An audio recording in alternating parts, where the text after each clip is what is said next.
everybody, it's Belinda. I know you're used to videos with me that has to do with cover letters or interviews or resumes or career advice, but lately I've also added some motivational videos.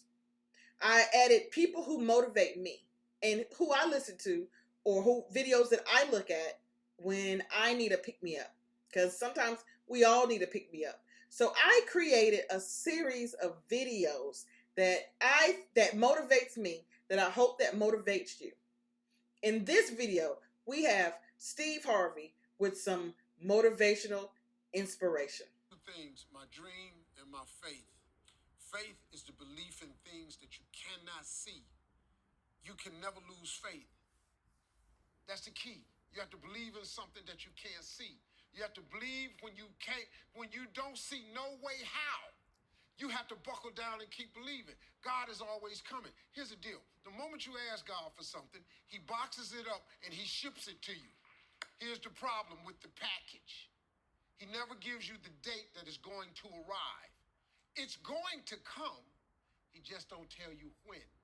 If he told you when, it would destroy the relationship that's required to have an abundant life, which is faith. If God told you you were going to be rich in August of 2021, do you know how crazy you would talk to people from now until then? Because you know on August 21, I'm going to be rich. But he don't tell you when the package is going to arrive. So here's the deal. He wants you to stay in faith to receive the package, because he only delivers to Faith Street. If you step off over here to I Don't See How Boulevard, he don't ship there. If you get over here to I Don't See How Circle, he does not ship there. He only sends the boxes to Faith Street. So when he sends it and you'd have moved off Faith Street, the package got to go back. It's just like UPS or the post office. If they send you a box and you ain't home, they take it back. That's how it works, man. Let me tell y'all something. Being successful is not a magic trick. You just have to learn the principles of success.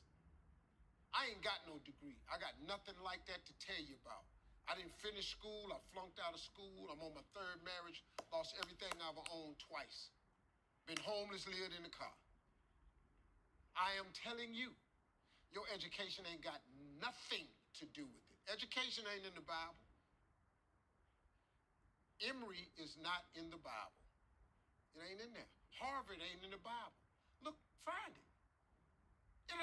Show me education in the Bible. No, man, it's your dreams and visions. A man without a dream or vision shall perish. That's what the Bible is built on. It's what God puts in your imagination for you to have. Everything God wants you to have, he puts it in your imagination. Albert Einstein said imagination is everything. It's the preview to life's coming attractions. Everything you imagine is God showing you a preview of a coming attraction he has for you. And he puts it in your imagination so you can see what he got for you. So if you've been imagining that you're going to be rich one day, it's because God wants you to be rich.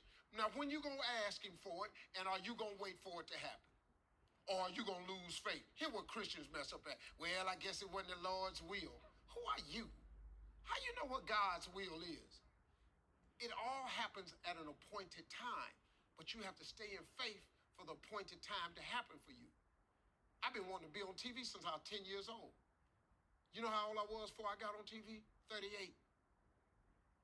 28 years after I wrote it on the paper. I want to be on TV. It took me 28 years to get on TV. But it happened at an appointed time. I just never gave up the faith. I kept going because I didn't know how to quit. Because I know if I quit, it cannot happen. But if you stay with it, like this dude's story right here, if you stay with it, you have no idea what can happen for you. But you got to stay with it, man. You can't quit because get hard. There's an old saying that I heard, that there's two kinds of people born in the hospital every day. There's a person born in the hospital that's going to get a job, and there's a person born in the hospital that's going to give that person the job. You have to decide along the way which one you're going to be. You can be a leader, But a leader is a developed set of skills. It's a developed set. And the more, but see, here's what stops the average person from being a leader is the fear of the consequences of leading. Most people don't want the responsibility of being a leader. But let me tell you the trick though.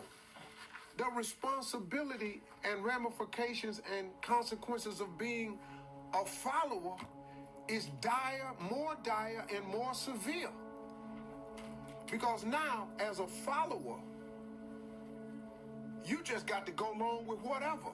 You know how many adjustments you got to make when you're a follower? But the man come in and decide I'm having layoffs, and he hand you a slip and it's Christmas. What? That wasn't in your plans, but you decided you didn't want to be a leader, you want to be a follower. Now guess what? You got to deal with that. If I'm a leader and I own a company and the company start losing money, you think I'm fitting to not have my life? No. Cutbacks start on the follower. The leaders don't go, well, let me quit. Because if I quit, ain't nobody eating. The cutbacks start at the bottom. So you have to make a decision if you're going to be a leader or not. But understand what a leader is, though. Sometimes you just really want to be the leader of your own life. See, you don't have to lead a world leader. I have no aspirations of being Martin Luther King. I have no aspirations of being Gandhi. None whatsoever. I had really no aspirations of being the leader that I've become today. That I got young men listening to me that I wasn't even really counting on. I got dudes emailing me, man, running up to me, man. In essence, this brother ran up to me and Terrence was stopping him from talking to me. And the big brother, about 300-some pounds, sweating, had a chef coat on, had a thermometer pen, sweating all over the place. He had seen me come off stage, saw me go through the back. He ran all the way around to meet me. And Terrence, stand down, soldier.